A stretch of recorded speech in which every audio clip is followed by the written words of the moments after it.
entrepreneurs are good at solving problems. Like that's the definition of an entrepreneur. But a lot of the times we don't know which problems to solve. And like we talked about before, asking ourselves better questions, that's what the numbers afford to us. Like once you have a CFO or someone in place to help you ask those better questions, you're going to get better results from your business.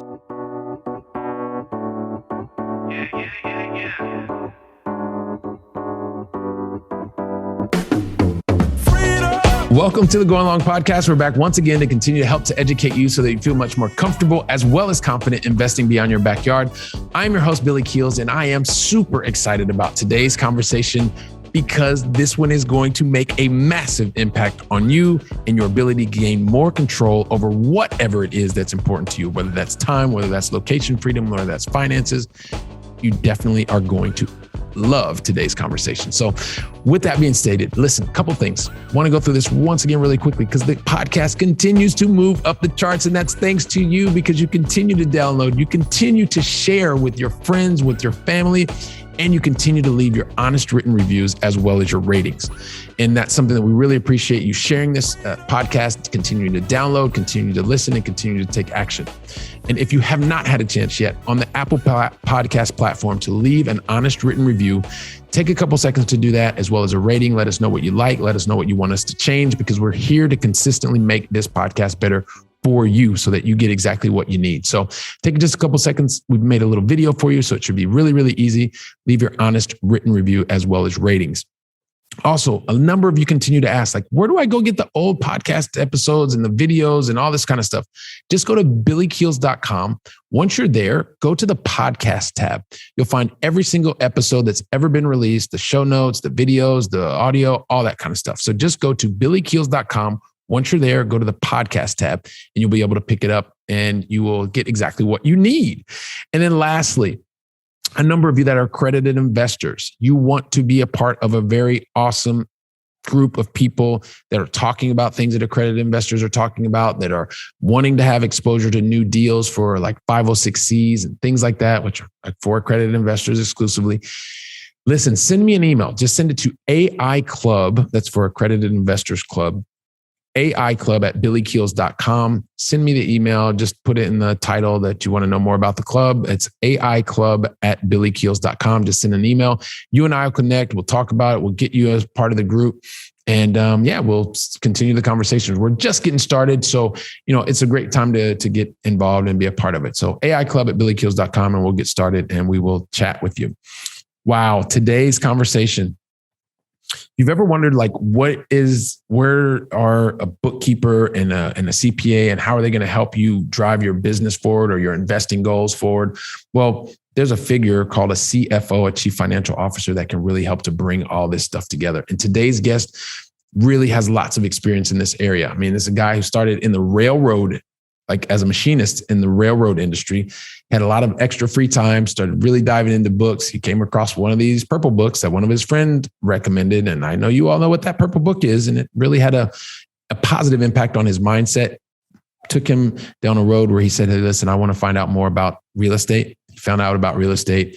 It was having really positive opportunities, really positive experience. And he wanted to look for real practical people that were having lots of success, real estate investors. Wanted to learn more about not just the deals, but how to build a business. He started going down that track. It was amazing. You will learn so much from this conversation, especially for you entrepreneurs who are looking to really scale, make your business much more efficient and much more profitable. Because this guy literally wrote the book on how to profit first for real estate investing. And you're going to really enjoy the conversation, talk about the role of a fractional CFO, how he can help your company and help you to scale so that you can get to the goals that you want to get, which is typically having more control over the outcomes of your life. And so I know you're going to enjoy today's conversation with David Richter, and we're going to get to that just after this. Whether you're an active investor or a passive investor, you really like your day job and you want to continue to go into your day job every single day feeling better, knowing that you've created the right options for yourself.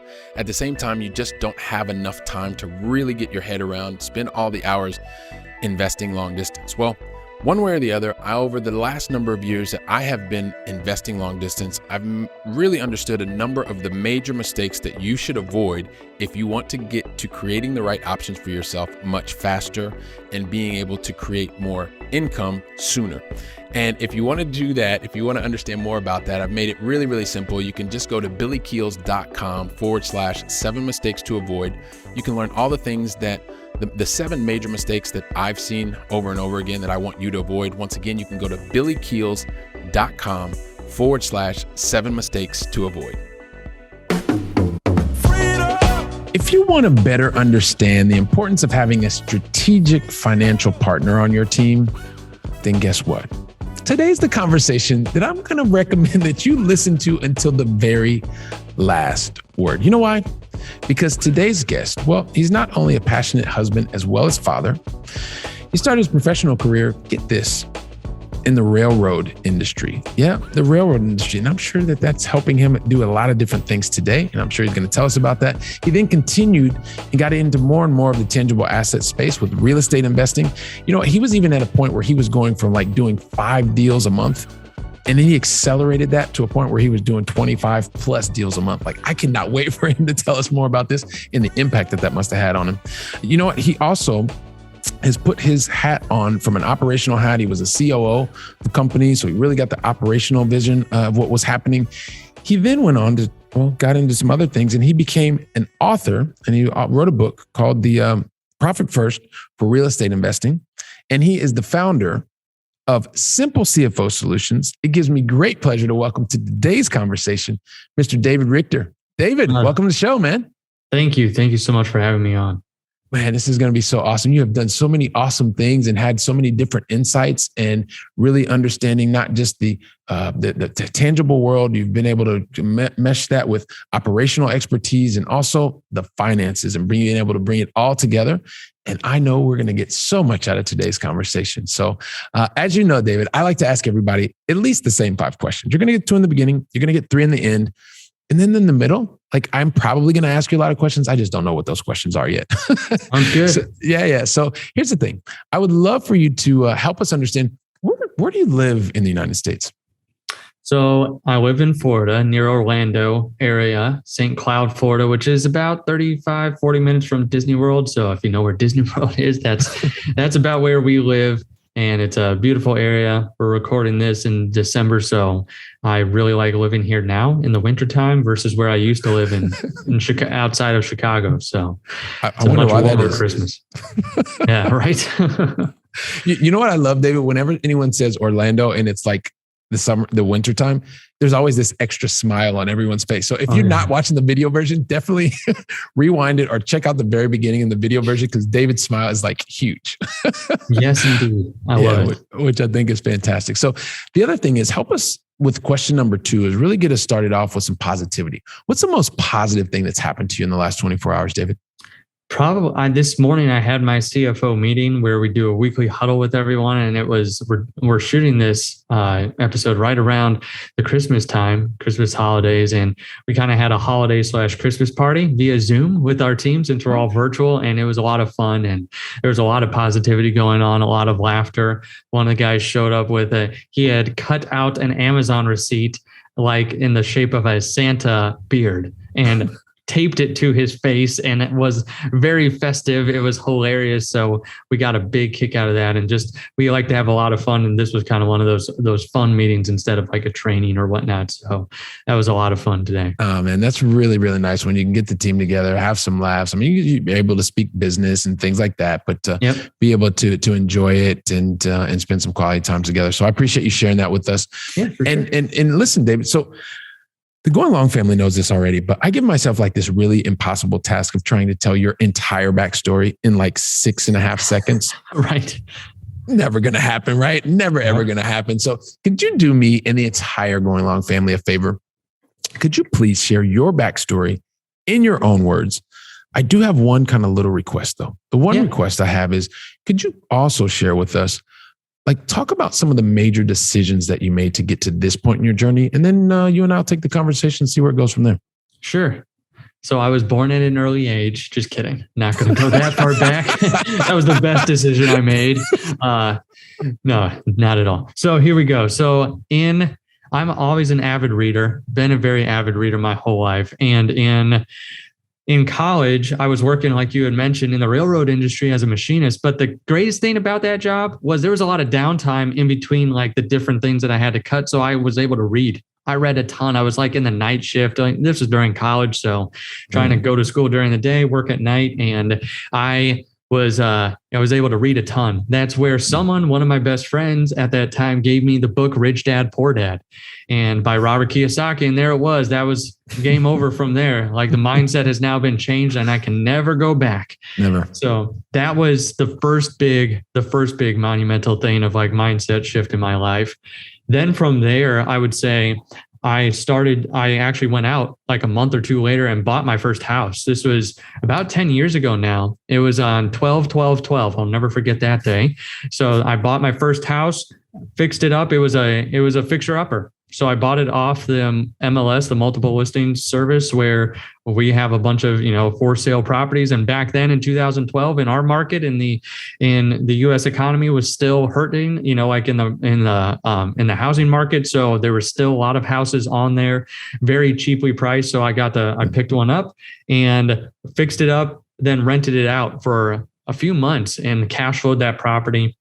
Then I also once that was done and I had rented it out for a little while, I lived in it with my wife just my wife at that time. And so we moved into, that was our first house. So it was awesome. Lived there for 2 years, then moved out and then lease option the property, meaning I put a lease option tenant that has a regular lease, but then they have a second document called an option agreement, which they can buy the property at a certain time in the future.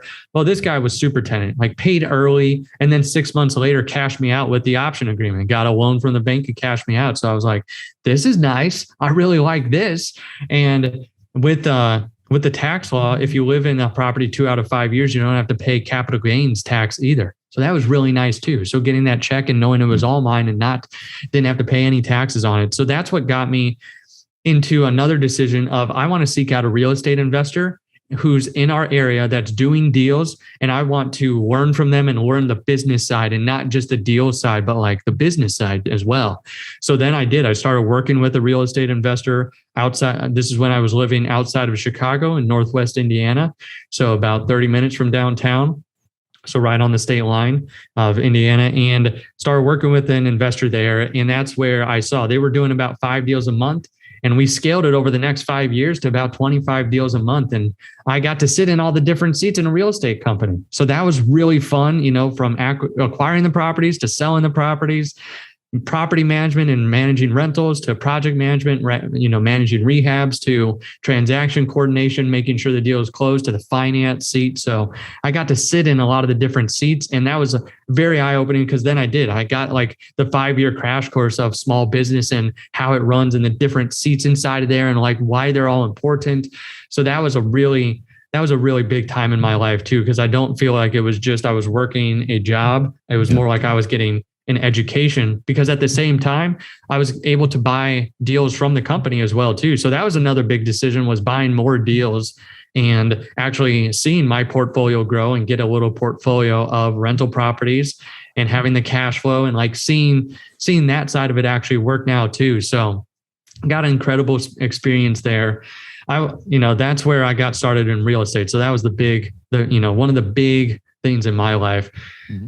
I don't know if you want me to keep going because I've got like still more of how I get to here today, but this is where I want you to look. I mean, we want to get to know you. You're helping us understand. You're building the story. You're building momentum, and so help us understand. Because I said once we get to today, we're going to see where the conversation goes from there. So you're doing fine. You're doing fine. So then from here, when about 5 years after that, I had built after working there for 5 years, I had built a decent sized portfolio, a little portfolio. And then I started selling them off because I wanted to be able to travel, do what we wanted, had a wife and daughter, and at that point too, a little baby. And so we moved closer to family across the country once I sold stuff off. And then I started working with another investor. But one of the reasons I had left too was one of the last seats at that company where we were doing 25 deals a month, almost 300 deals a year. I could see the books now because I sat in the finance seat. That was one of the last seats I sat in. And I saw that as much money as was coming in, that much or more was going out every month, like 6-7 figure months of sales, but 6-7 figure months of expenses too. And I'm like, what the heck is this? Like, why are we spinning our wheels and, like doing all this activity if we're not going to make any money? So that to me was huge, getting to sit in that seat and really understanding the numbers and how it played into the entrepreneur's journey and into the business and into, real estate investing and everything. So that was another, I wouldn't say it was a decision. It was just more of a light bulb moment of like, okay, now I understand the finances and like, why do we want to be stuck in this rat race? So then moved across country, started working with another real estate investor because I really like real estate investing, and started partnering with him. And the first thing I told him was like, hey, I need to see your books. I want to know your numbers. Now I know truly, like, to build a business, it's all about what you're measuring and what you're recording, and like, so I can see what decisions we should make in order to grow the company. But of course, like most entrepreneurs, business owners, his books were a mess just because he didn't have a finance background, because no one had ever taught him. He liked doing the deals. So he didn't know how to hold the people accountable, the bookkeepers, and the bookkeepers didn't ask him the right questions. So books were a total mess. So we went in there, cleaned it up. And 3 months later, once it was cleaned up, we started diving into the numbers together. And I told him like, hey, you've dumped a lot of your own money into your properties, because he had a rental portfolio as well. And, he's like, I don't know where all my money's going, and everything. So I was able to show him like, hey, your leverage on your properties, like the loans you have against them, are only like 30% of their value. It's not very much. And the rest of that has been your money pouring into the rehabs or pouring into like making it better. And so he said, wow, like, let's refinance. So he refinanced those properties, got a bunch of cash in his account. And that's where he said, told me that day, like, this has been life changing. I know my numbers because now I feel more in control of my business, can make better decisions. Then I also have this money now because now I know where my money was going. So I was able to pull my money back out and go out and invest or do whatever I want with it. So that to me was then I made a big decision. That's when I made a decision to start Simple C.F.O, because I wanted to be able to speak the entrepreneur's language and the real estate investor's language, or, just business owner's language, and tell them like, let's strategize. Let's not just do your books and let's not just do the taxes. Let's talk about how to make your business better and give you the confidence in your numbers and in your finances. So that's why I started Simple C.F.O. And then from there, it's kind of just taken off, because one of the things I did up front too was I called one of my mentors just to see, like, should I start this business? What do you think? And he said, yes, I think this is super needed. I think more people would want to know their finances if they had someone explain it to them simply and could actually help them make more money, and keep more money. So I was like, okay. He said, you also need to read the book Profit First. Have you ever read that? I said, no, never read that book. So there we go. There's another book that was life-changing for me, because I read it that night, took 10 pages of notes, and was like, this is the framework that I want to institute with business owners that I work with to help them with their cash management and really getting in control of their numbers. So we started implementing Profit First and implementing that it's a cash flow management system. So we started doing that inside the companies that we worked with. So then about 8 to 10 months later, I went to the author of Profit First, Mike Mikowicz, and said, hey, I love this book. It's been working with the real estate investors we're working with and other business owners. Could I write the book Profit First for real estate investing? Because I have like 10 years of experience in this field now, done over 850 deals. Like, what do you think about that? So he was like, yes, let's do it. Let's get this message out. So that's where the book Profit First for real estate investing came from. And that's where we are today, just trying to get this message out. So investors or entrepreneurs, business owners, whoever, don't have to live deal to deal anymore and just or sale to sale anytime, month to month.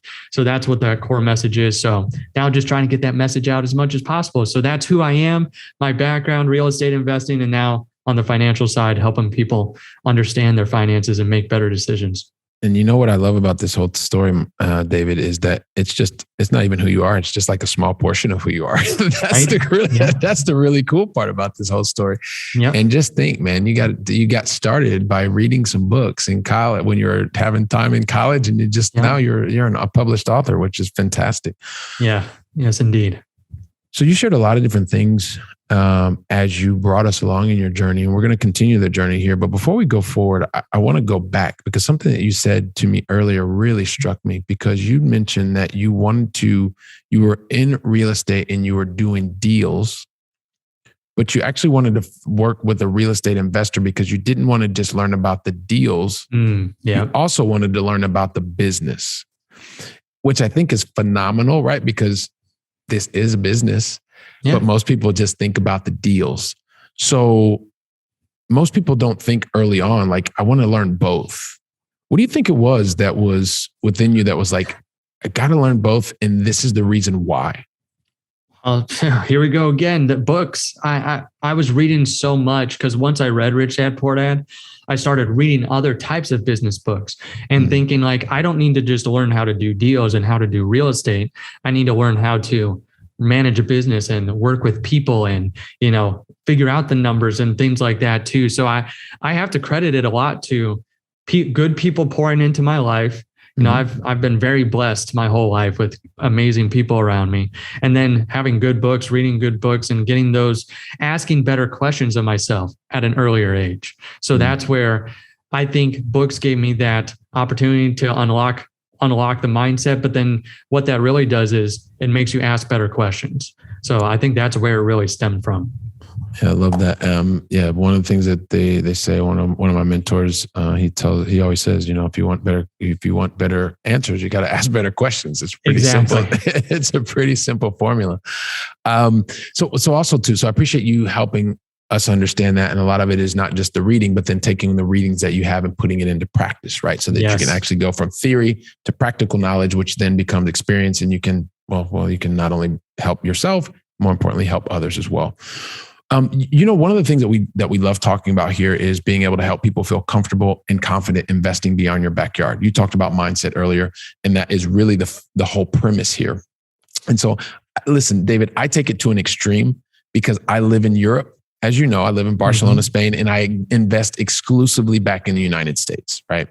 And I know that you work with a lot of people, you help a lot of people today, you have a very specific focus, but I would love for you to talk to us also just very quickly, like as you were investing or you see other people that are investing beyond their backyards, like that completely goes against popular culture because most people, most of the books say, be a landlord, invest where you live and da-da-da.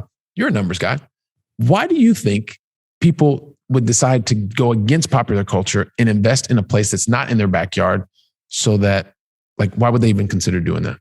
So I think for a lot of people, it's the return. I think for a lot of investors, that's the first thing they think of.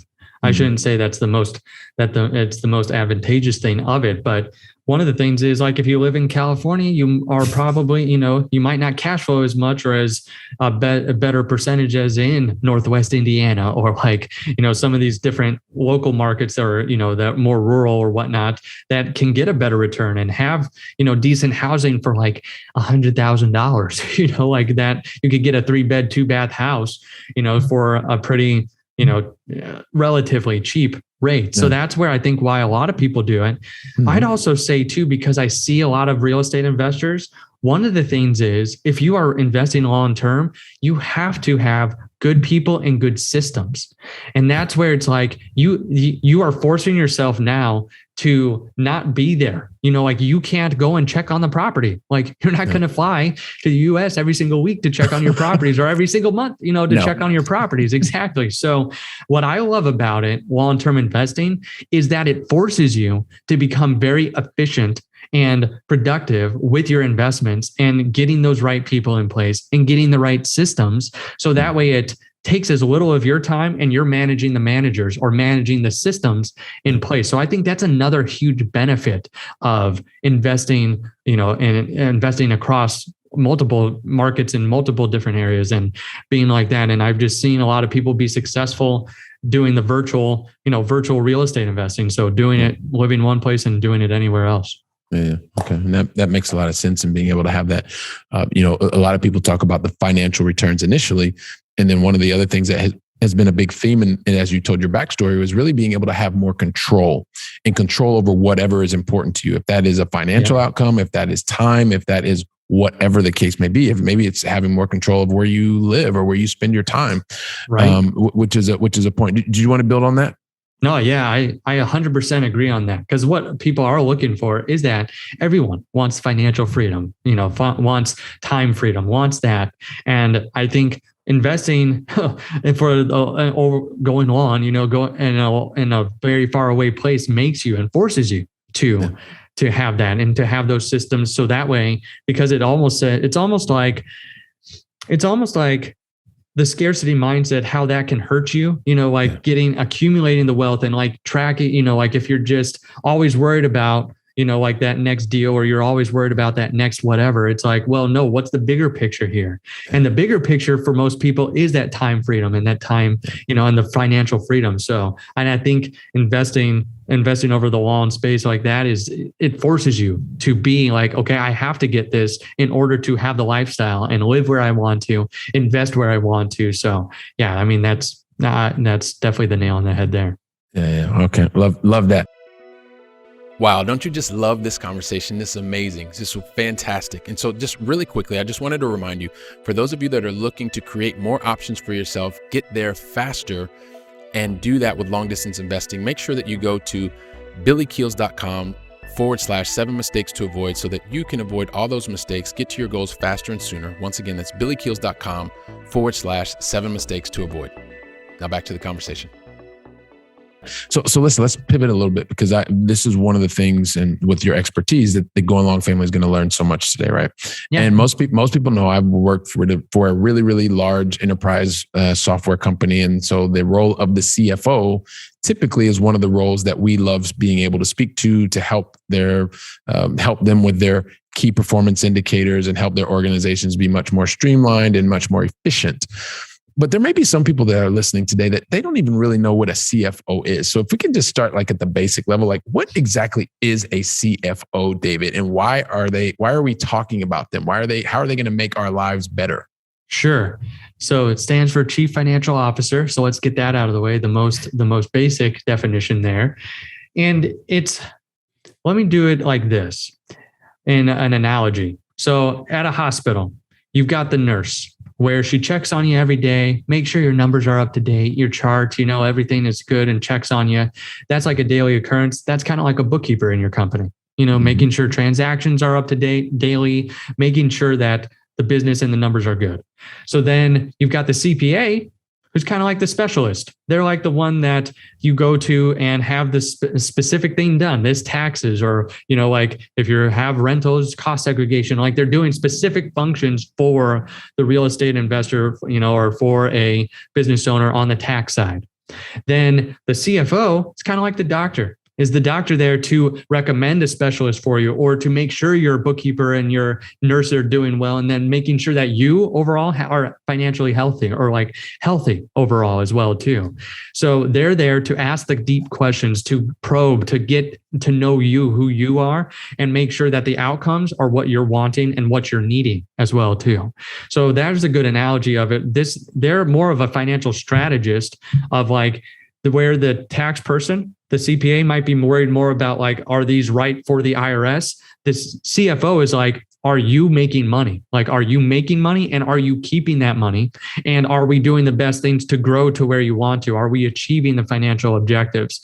Basically, they take the numbers from the bookkeepers and the CPAs and turn it into actionable advice and into actionable decisions that you can make inside of your company. So there you go. There's an analogy, and there's kind of the definition there that I like to give. Yeah, which is great. And like I said, I mean, dealing with lots of CFOs, especially on large enterprise wide, you also understand that there is this strategic part. There's a lot of things that can potentially happen depending on how large your company is. It's not just about the numbers piece. It can also be about the overall strategy, as you talked about. It could be about risk mitigation, to make sure that you have documentation in order, and making sure that you're also that you have the proper workflows and things are happening in an efficient, transparent manner, which is something that is also close to my heart. So one of the other things, and you probably hear this a lot more than me, because you already started talking about it with your analogy, which I love, by the way.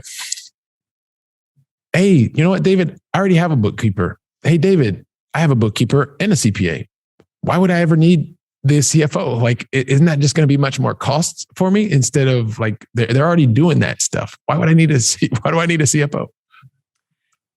One of the best things about having a CFO is usually with the numbers people, they don't speak the entrepreneurial language, or they're not they aren't that strategist or coach or advisor.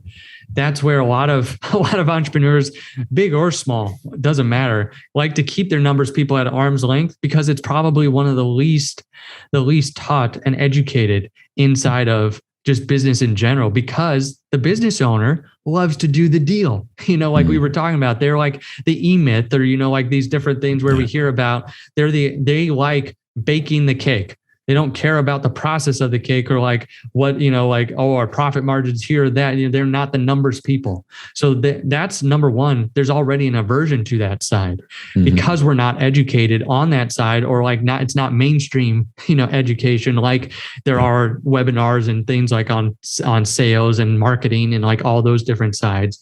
But on the financial side, that's just as important to know, where do I stand? What can I do? What are the actionable advice we can take?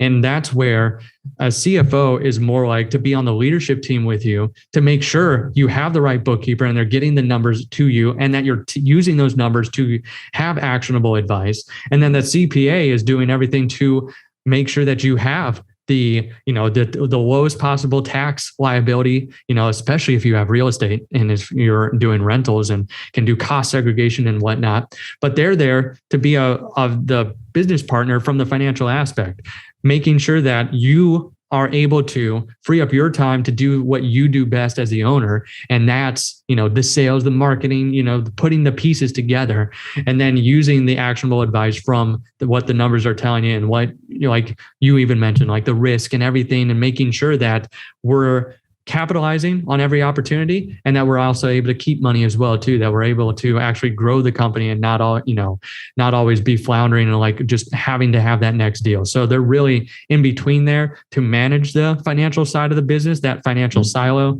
And then they're there to help the business owner and help them to have those conversations around the money too. And to not feel unintelligent about it as well, just to make sure like, hey, this is where you can feel like a business owner with us, with the CFO helping you and guiding you on the financial side.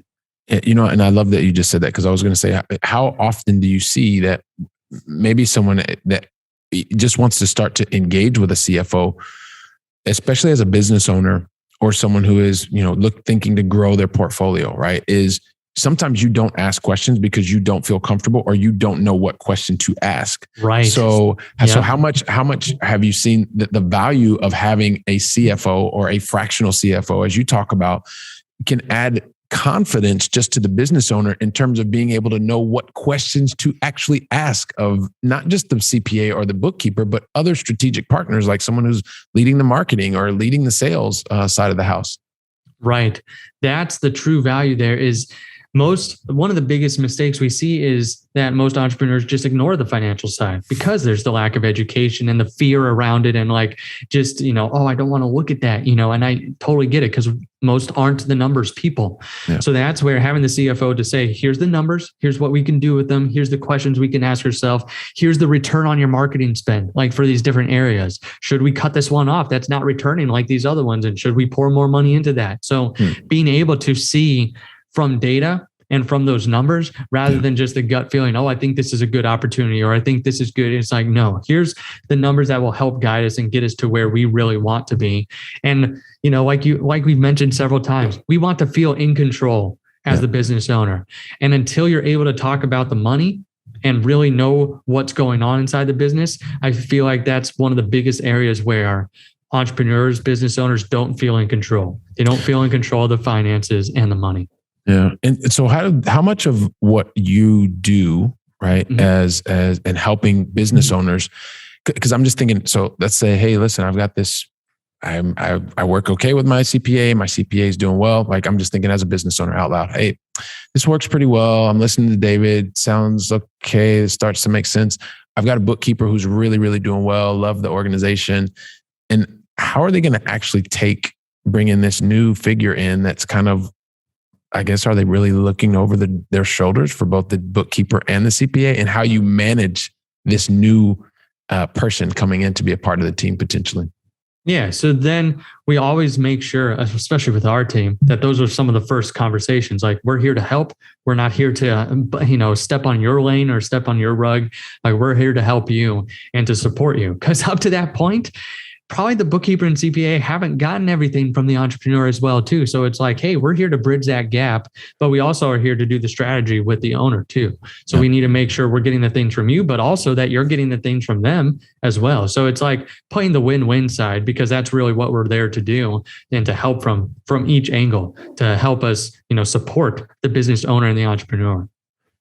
Which is something, and that's part of, having the teams that are working together and melding together, and also being able to do back and forth. Because it's funny, because it's not funny, because I'm sure you see it all the time. But yes, lots of entrepreneurs that people are like, well, hang on, I said, we can't move forward unless we have this. And I'm like, oh, okay, well, maybe we need somebody to help get this to you so you can best do your job.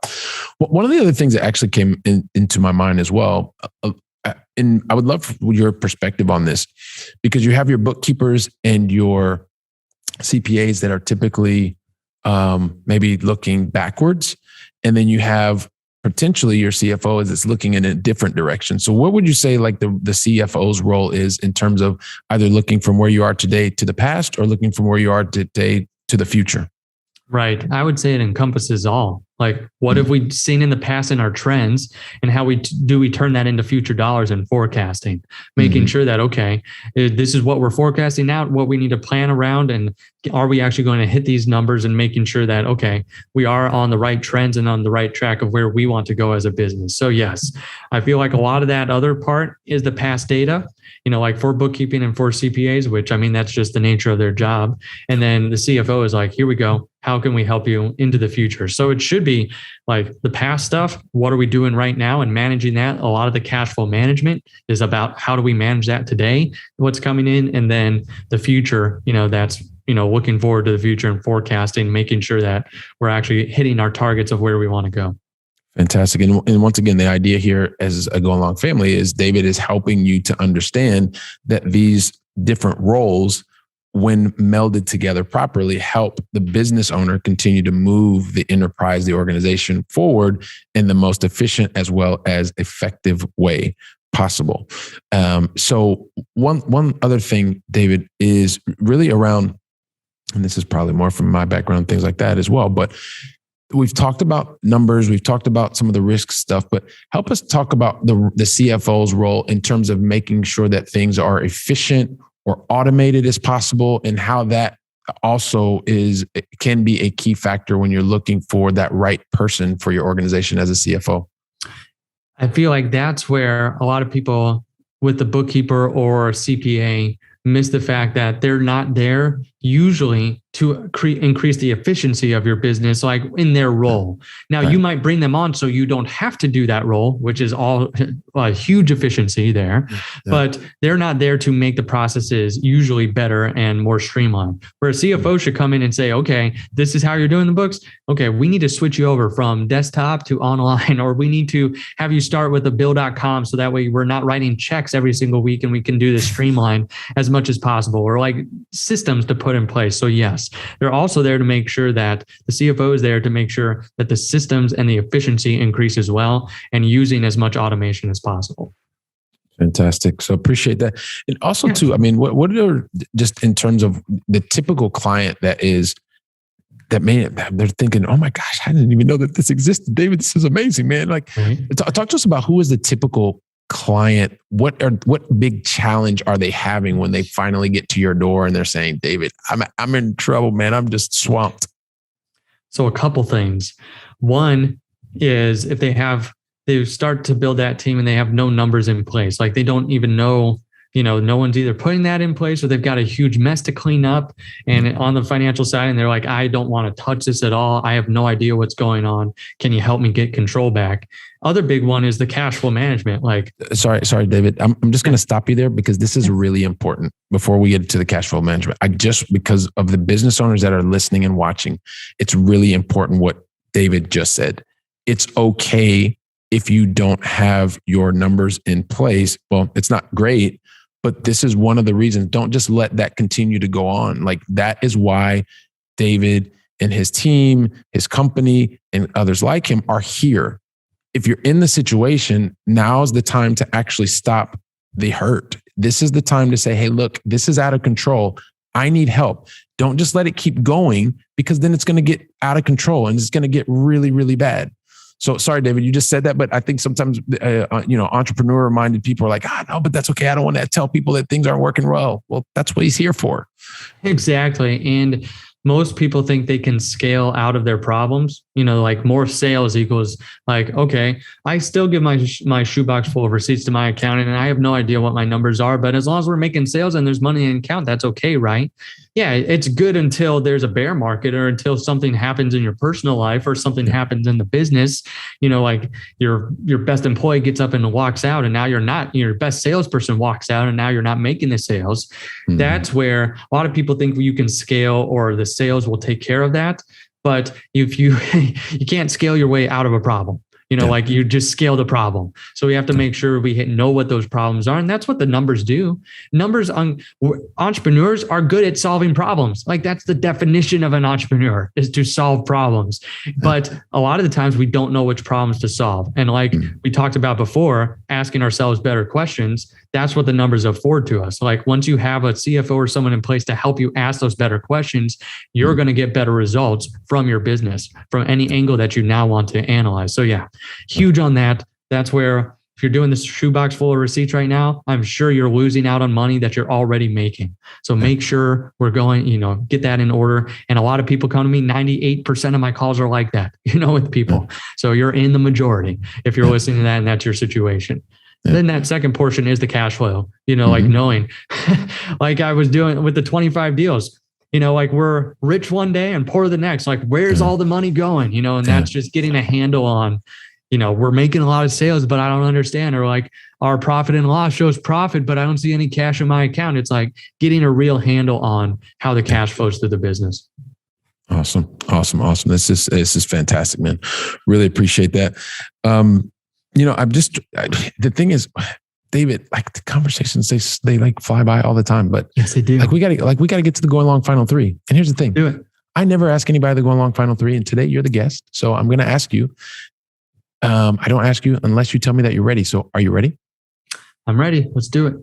You know what? You were born ready. I kind of have this feeling you were born ready. Here we go. So listen, David, we started with you over in Florida near Mickey's house. Not far from Mickey's house, I guess I should say. I'd like to bring it back to this side of the pond. Not quite as warm this time of the year, but it's definitely sunny.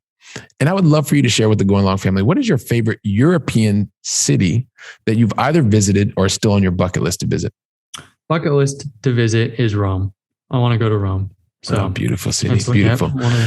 Bella Roma. Okay. That's fantastic. Great. So another vote for Rome. Second question has to do with a lot of the experience that I've had in terms of being very fortunate to work with and deal with a lot of very successful people. I would consider you to be someone who's very successful in many different aspects of your life. And hopefully you'll agree with me. Like one of the things that I've noticed is that successful people typically are very successful because, unlike most people, when they do things, they get it right the first time. And that allows I did it again. I can't believe I said that. Anyway, no, it's kind of an inside joke. It's an inside joke with me and the Going Long family. They knew I was going to say it. You probably didn't know I was going to say it, but it's okay. So here's the thing, David. Everybody makes mistakes. The reality is everybody makes mistakes. And the reality here really is really successful people that most people look at, they make a lot more mistakes than most people, a whole lot more. And the reality is they do one thing very differently, David. One thing very differently, and no jokes here. Every very successful person stops. And whenever they have a learning opportunity or a failure event or whatever you want to call it, mistake, the ones that are relevant, they stop, they learn from them. And then from what they learn, they actually put different strategies, tactics, actions in place to minimize the probability of that same mistake happening in the future. So I would love for you not to think about the problem, the mistake, the failure event, but really what was the one lesson that you know that the Going Long family needs to hear today to minimize their probability of the exact same relevant learning mistake or mistake happening to them? I'll leave you with one sentence, really. Make profit a habit inside of your business. That comes from working with a lot of businesses, but like I was saying, where we were doing all those deals, and like spending as much as was coming in, we had some bad habits as business owners and as the leadership team in that company. And if we would have made profit a habit inside of our company, like from the next deal and from those, that would have saved a lot of hurt, a lot of heartache, and would have helped us get to where we want to be. And that's one lesson. Why I even wanted to start this business was to make sure entrepreneurs and business owners were successful and could manage that cash. And that's probably one of the biggest reasons why I'm doing what I'm doing today. All right. Love that. So make profit a habit. You heard it here first. So that takes us into the very last. And once again, we're going to fill up our minds with knowledge. And I just want to reiterate to the Go Along family. So if David's already talked about it, we'll include it in the show notes. He's written Profit First for Real Estate Investing. And I would recommend that you go check it out. Go to his website, go to Amazon, pick it up. And with that, David, help us understand, man, what is the one book that you would recommend to the Go Along family today? Probably, let me recommend The Road Less Stupid. It's an amazing book by Keith Cunningham where he talks about, if you want to ask yourself better questions, read that book. It's all about them avoiding what he calls the dumb tax of mistakes he's made and just over in business. He's a very successful entrepreneur and business owner. And in there, he talks about how to process and systematize thinking time, like sitting down, deep thoughts. And then if you're having an issue in a certain area, that's what all the chapters are about. They're not sequential. It's like, here, if you're having an issue, go to this chapter. Here's the questions to ask yourself. And then to get yourself, asking yourself the better questions to get better answers. All right, man. Fantastic. So The Road Less Stupid. Appreciate that. Yep. Conversations go by way too fast, David. Right? Yep. They just go by way too fast. I'm thinking about you as a machinist and you're reading in between and you have all this time, your gifted time. And so you realize like, wow, you can consume this knowledge and then be able to put it into practice. And then you come across this little purple book that it shifted your mind, man. And it's your mind and just like mine and a whole lot of other people's minds. And so you went from that, then you realize like, hey, listen, I don't want just to be theoretical. I actually want to get my hands dirty. I want to roll up my sleeves. I want to actually figure out what's going on. And I don't want to, once you figured out real estate was the place, it wasn't just about real estate, the deals. You wanted to understand about the deals and the business. Mm-hmm. And so then that mindset took you on to become a part of a business and you took on multiple roles and you did operations. And then you got to this point where you're like, wow, this business scaled from 5 to 25. And there was a whole bunch of money coming in the door. And guess what? There was a whole bunch of money going out the door. And you thought, wait, hang on a second. This doesn't work, guys. And so then as you continue to go out in the marketplace, you recognize that this was happening all over the place. And this was happening with lots of business owners. And so you found these different inefficiencies and you recognize that you have a solution to help business owners be more in control, to help them to focus on making profit a habit so that they can ultimately get the goals and dreams that they really are looking for, which is control over whatever it is, finances, geographic freedom, time freedom, et cetera, et cetera. And you're doing that through Simple C.F.O solutions. And so I know that I'm looking forward to continuing conversations with you. And there's so many other people that are part of the Going Along family that want to do exactly the same thing. So help us out understand, David, what's the best way to get in touch with you, find out more about what you're doing with your company as well? Sure. simplecfosolutions.com. So if you go there, that's where you can find the book, our podcast as well, too. We have one for real estate investors, Profit First REI podcast, go figure. And then we've got, that's where our services are as well, too. And my Facebook links, Instagram. So it's the one-stop shop there, simplecfosolutions.com. Fantastic. Simplecfosolutions.com. Going Along family, go over there, head over there. I was there. Looks great. Very simple. And you can even get in touch with David and his team. So David, I just want to say thank you very much, man. From the bottom of my heart, I really appreciate you investing your time with me and the Going Along family today. Well, thank you very much for having me on. It's been a pleasure. If you give me just a second, I just want to say a couple of words to the Going Along family before we wrap up. I don't know what else to tell you, Going Long family. David just left. I mean, so many different actionable items that you can put into place. He shared his experience. You can see the role and the importance of having a CFO, fractional or otherwise, in your business to help you, specifically the entrepreneur, feel much more comfortable, feel much more confident in being able to drive your enterprise forward. So I know I'm also looking forward to welcoming you back on the very next conversation. So until then, go out and make it a great day. And thank you very much. Wow, don't you love hearing from top-notch experts in the field? You know, when I was getting started, I really wish that I would have had access to such experts. And even more, I wish they would have given me like a really simple list of things to follow so that I could have gotten to my goals much faster and been much happier even sooner. So that's why I've created for you the 7 things that you should avoid in order to be successful in long-distance investing. And you can pick that up really easily by going to billykeels.com/7 things to avoid.